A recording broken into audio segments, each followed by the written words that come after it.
could have given up, but you didn't. You could have stopped believing, but you didn't. You could have kept living their expectations, but you decided to make this life your own. And in turn, you're here. Hello, everybody. Today we're meeting Zane Landin. He is the mental health, disability right, and body positivity advocate. He's also the founder of Positive Vibes magazine, and he works at National Geographic Society as internal communication specialist. Hi, Zane. Thank you for joining us today. Hello, well, thank you for having me to share my story. Yes. And I would like to dive into your personal story of becoming the person you are today. Could you share with us what led you to become the mental health advocate and to be the founder of the Positive Vibes magazine? Absolutely. I will share that I think our journey is not alone. I think that some people have to work hard for what they get. Many people, almost everyone actually. But I think that, we can attribute the people around us, the people who have touched us, even people who maybe not necessarily made a huge impact. I think everyone we cross paths with helps us on our journey, unless it's something horrible or traumatic. That's different. I'm talking about positive experiences, even ones that are challenging. Anyway, so I will share that, that was my mom. My mom, and of course my family helped me come out of hard times. My mom taught me everything. So I know you asked about mental health, but I'm talking about just my being as a person and what led me to that. And that's definitely my mom. I feel her every day. And just to give context to that, my mom did pass away in January of 2021. So it was a hard time, and it was a new revelation of experiencing grief in a way that I never had before. So it is hard and it comes in waves, but what helps me get through the day is remembering those good times and celebrating her in ways that I didn't before. I think that's with a lot of people. I wouldn't say I wasn't grateful, because I was, but I think that we just take life for granted, though. You know what I mean? Yeah. And so, there are things that I wish I could change, but I still was happy with, our relationship, and we were very close. So there wasn't too much I would change, but just knowing that time is really short, because it really is. And I know it's a cliche, but I think the cliches are really meaningful. Like, that's why they're cliches, because they are so relevant. But I will share that from a very young age, I experienced mental health conditions from severe anxiety to anger to depression.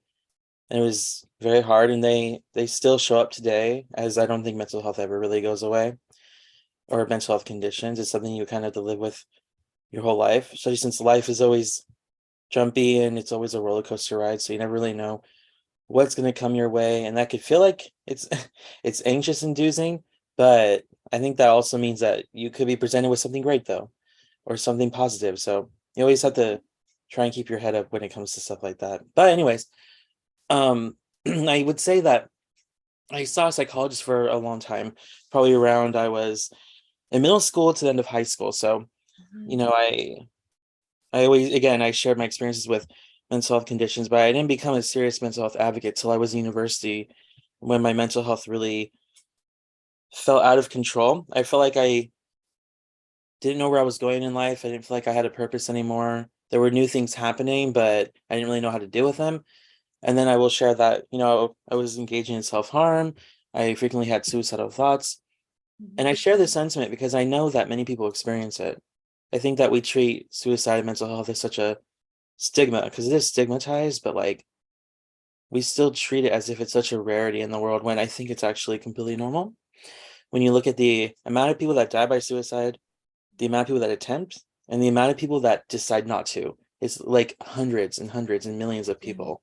So out of all those people, there's still the group that don't decide to die by suicide, but it's still in their mind. So I actually think that it's actually an incredibly normal feeling that we have convinced ourselves that it's not.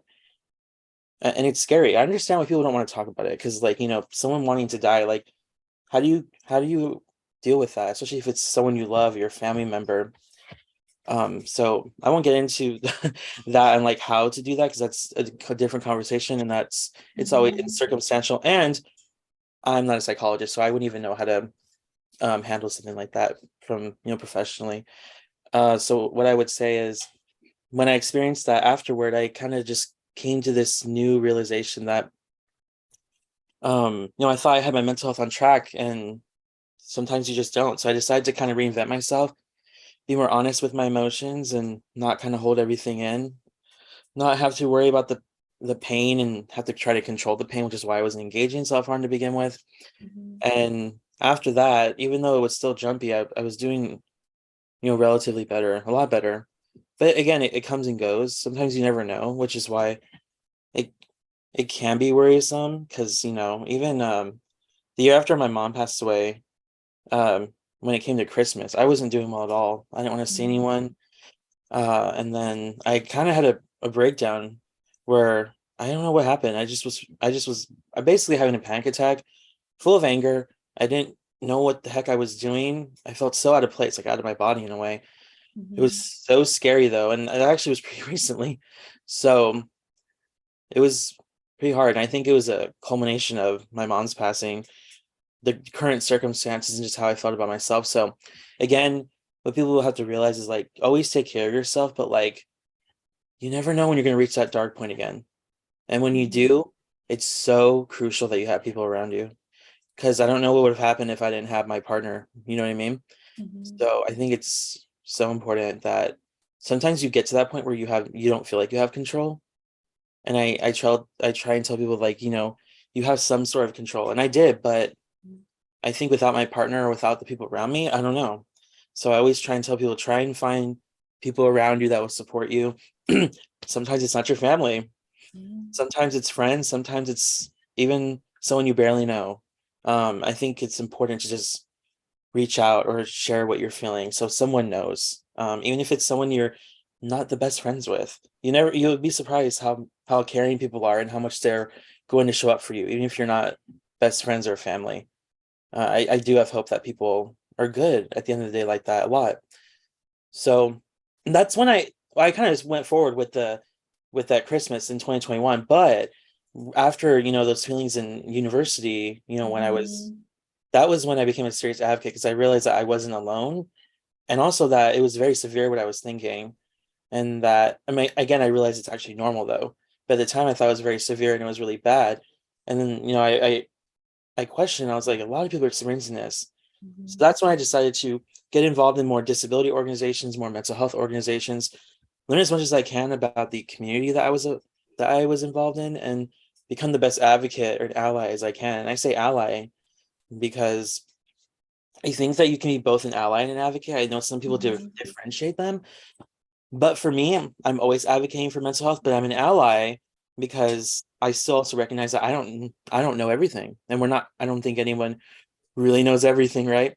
So like when someone has something like schizophrenia or bipolar or OCD, I don't fully know what they're experiencing. So and also, everyone who has a mental health condition, it's gonna show up differently for everyone, right? But like still, like I still don't know. So I still need to be an ally. I still need to read. I still need to question. I still need to create that bridge for them to feel safe to share that with me. So that's why I identify as an ally, but as an advocate, I'm always trying to fight for the equal rights for all genders and all sexualities that pertain specifically to mental health and disability rights. And I think to be the best holistic advocate, you have to be knowledgeable in all forms, because like, how can you fight for mental health if you don't know about other forms of injustice? Because all forms of injustice are going to impact mental health. I mean, almost every single social issue is going to impact mental health. If you think about it, like, how could it not? So that is exactly how I became more of a mental health and disability advocate. And I know I shared a lot, and I probably won't share that much with every question. But I thought it was I'm glad that you shared your story, and I see that it's been very hard for you. It's been a struggle for you for like a lot of years to really like come to the point to realize that you're not alone in this.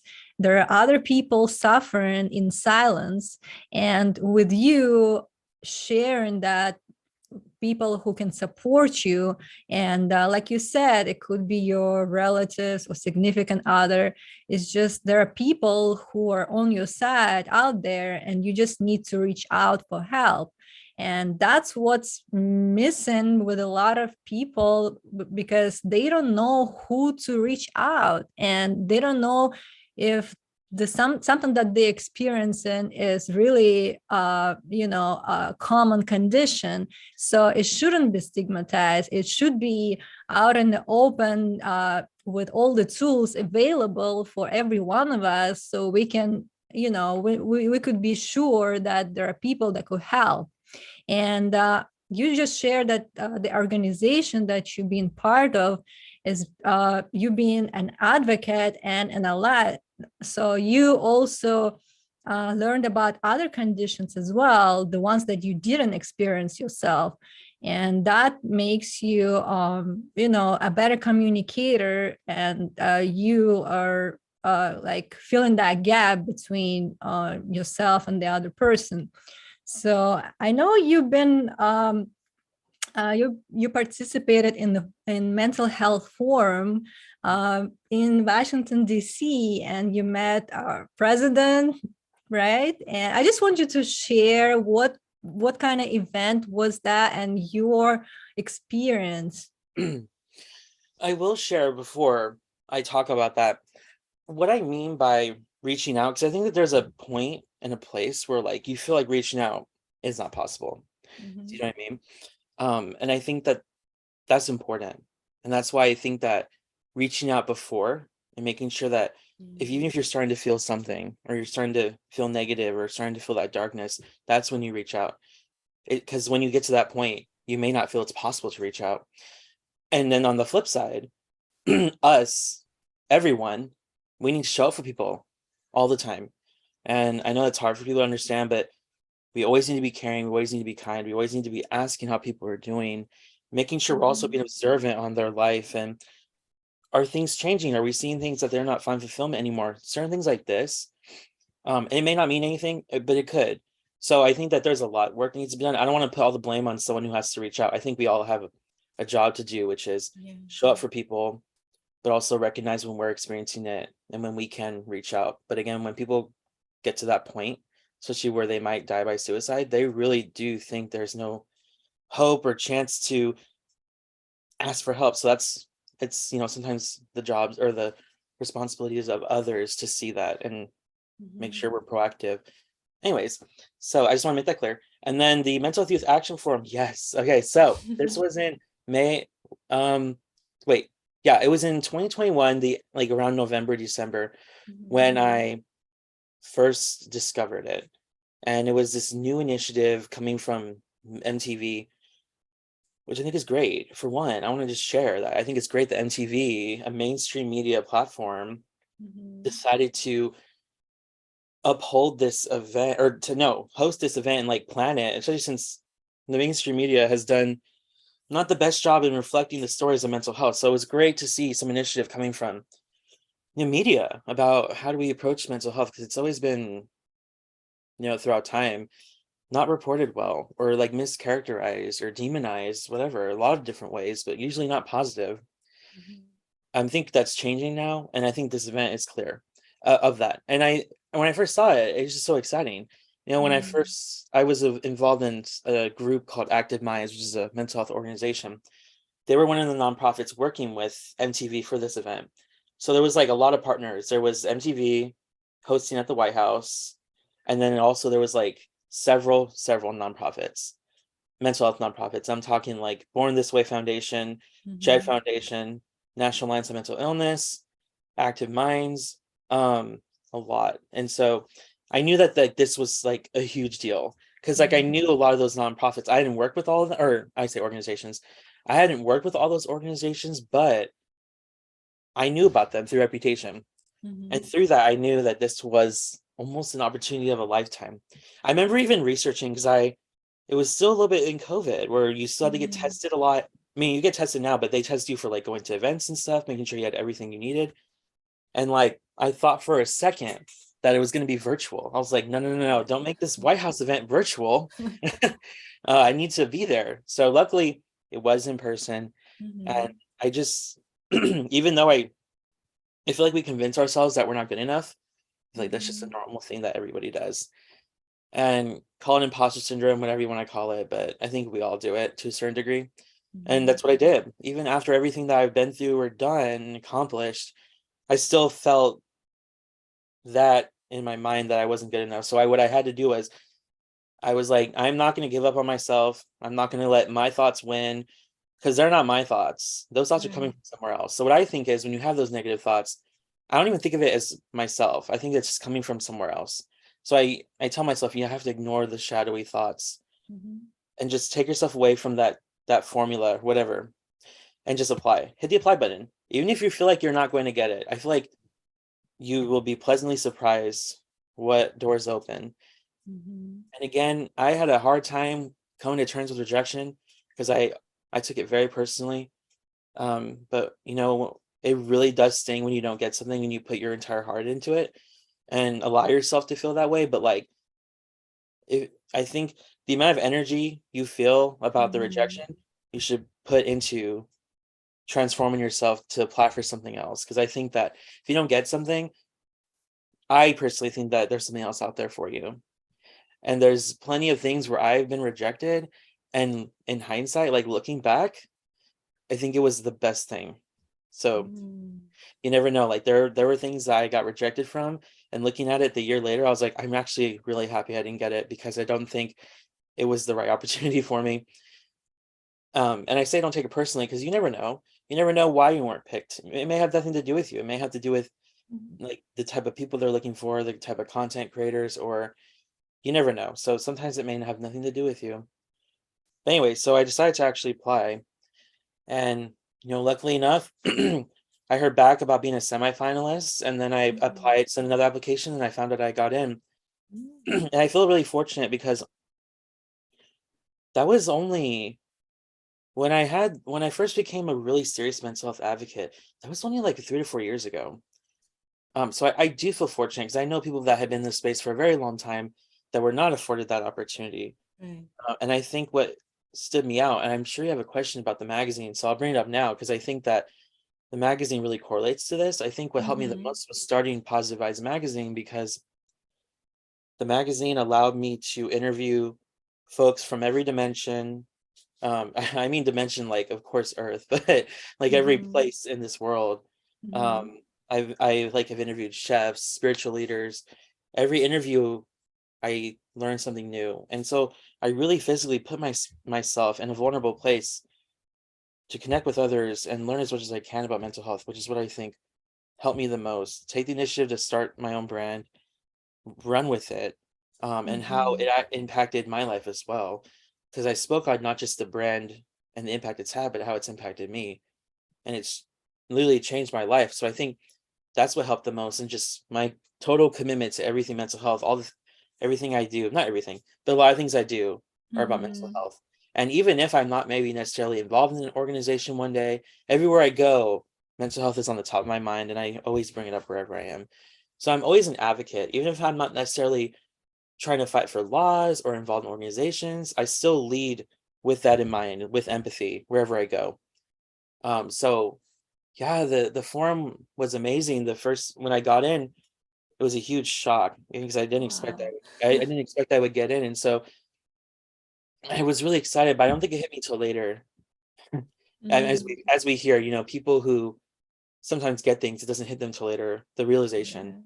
So like when I got in, I was incredibly excited, and I was excited, but like again, I didn't realize the impact until later, until actually way later. I'll tell you what I mean by that. But I was so excited though. I mean, of course I was, but like again, the magnitude of it didn't hit me later. And so the event started with just online sessions. We did online sessions to prepare for the actual forum in DC. We got to meet one another, mingle, learn about all these different nonprofits and organizations. We got to connect with people at the White House from all these places. So the forum, and then fast forward to the forum, and then they flew us there. It was just great to meet everyone in person, and to be at the nation's capital talking about youth mental health. And There was like a Pinterest dinner. There was opportunities to network. And of course, the main event was the White House. Right. Again, I tell people this because it's so important. I think we have to like remember to stay grounded and stay in the present. And I tried to do that. There was a time where we were just kind of waiting for the event to start, and I was just sitting there, just reflecting. And I think that's the most important thing you can do, because believe it or not, time moves so fast. And before you know it, the forum was over. And that was a shock. So I'm lucky that I did that, because I think time moves so fast, you don't appreciate that time you were in. So I'm happy I did that. But it was great. I mean, I got to meet like Selena Gomez, because she was like she was the keynote speaker, and as people know, she's very open about her mental health. So I think it was great that they chose a celebrity that very much is aligned with the movement, and actually also doing work in the movement as well. Not even just like talking about mental health. She talks about it, but she also like, sells products that contribute to mental health charities, so it's like she's actually using her influence, which I think is beautiful. So, and I met the first lady, because the first lady was at the event, as well as Dr. Murthy, the Surgeon General. Those three were going to be at the event, and they were there. They were speaking with us. So how it worked was there was 30 of us, and only 6 spoke. I wasn't one of the speakers, but out of the 30 of us, 6 got to speak. Even though I would love to have spoke, it was so great to hear the experiences of, the people I got to connect with for months and hear their stories. And even though like I said, I didn't get to speak, I still resonated with several parts of their stories. And I loved hearing what they had to say. And, I don't know what the forum did.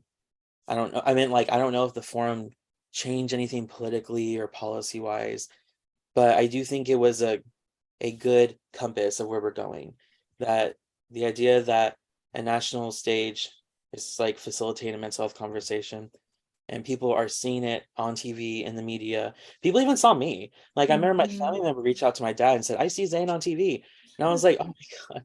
Like, that was just, so I didn't know how many channels it was going to run on. I didn't even know it was going to be broadcasted like that. So again, even if like it didn't make a physical change, I think that it's very symbolic. And I think it gives people hope for who are experiencing mental health. So I think that it did have some great impact emotionally for many people, especially youth, because again, it was about the intersectionality of youth mental health. And then at the end of the event, we kind of waited in that room where I reflected, and then I I literally turned right, and then everyone was talking, and I was like kind of like standing by myself for a second, and then I saw President Biden. Like, I saw him come in, and I was like, "Oh, he looks kind of familiar." It's like, again, it's like I wasn't expecting that, and I wasn't expecting the president just walk in like that. So he just walked in. I was like, "Oh my gosh, that's Biden!" Like, what? And like I again, it's like that. It hits you. Like, you don't realize that that's the president right there. So, but yeah, and he talked to us. Again, the press release had the 3 people I mentioned, but it didn't have him. So I don't know if he was supposed to be there, but I love that he took the time if he really wasn't supposed to. I think that's great. Yeah, But that's a great experience that you had. And I think it's a big accomplishment, not just for others, but for your own personal development. And everything happens for a reason. And everything started for you as being, someone who experienced the mental health issues yourself. And like you said, you became vulnerable and started talking about it. And that actually gave you power into using that type of, all those issues that you dealt with. Now you can talk about it in from the perspective of person like who kind of like knows how to overcome it, and that there are tools available for those who are still struggling with it. And with your work as being Positive Vibes magazine founder, interviewing other people, sharing their stories, being advocate for mental health and disability rights, all of that work, it's not for nothing. It will it will bring results. We just don't know when and what exactly will happen. But you only can be present here right now. Like you just said, you have to realize that the power you have in the present moment, with you thinking about past and future, nothing could really happen. But with you being ready to act now with what you have and being able to kind of transform in terms of who you were and where you're going, and actually inspire others along the way, that's what you can do, and that's in your control. Mm. And I just want to ask you, if there are any advice you would give to people who still, kind of like feel like they are alone here, and there's just something that's bothering them, and what simple step they can do to kind of like reach out for support, and what are the sources out there that you familiar with that you can share with others? Yeah, I mean, first of all, start with you are not alone. And I know those are just words and they're going to sound like just words to people who are in that place. But as someone who knows, you truly aren't. And if you want to know how you can stop feeling that way, well, for one, I think even me, I believe it sometimes, even still today. But I will say is there are people just like you. I would research what you're experiencing, see what other people are saying, take it a step further and find an organization that's doing the work to advocate on something you're experiencing. See if you can reach out, see if you can talk to someone there, and then see if you can join something or volunteer to create your own little network of people who have experienced what you have, so you can start building relationships. And if you're thinking of professional help, there's always, see what your school has, is your K through 12 school or your university, what mental health services they have, see what local clinics have. And I mentioned some like JED Foundation, Mental Health America, National Alliance on Mental Illness, Mental Health Collision. These are just some of the few that and Active Minds. These are just some of the few that I know that can get you those resources. If you're really looking, you can't find any, these are some top-notch resources that there are people there that will connect you with people you need to know to get you the help that you need. So those are the steps I would say. Yeah, thank you so much. I had a great conversation with you, and thank you for sharing your wisdom and your personal story. A lot of people would benefit from hearing that. And now I'm gonna put all the links in the description of episodes so that you know who to reach. If something, they can just connect with you and ask you in case they, to need more information. Thank you so much. It was a pleasure, and enjoy your day. Thank you. I hope you enjoyed this episode, and if you did, hit the subscribe button and share it with others. Stay tuned.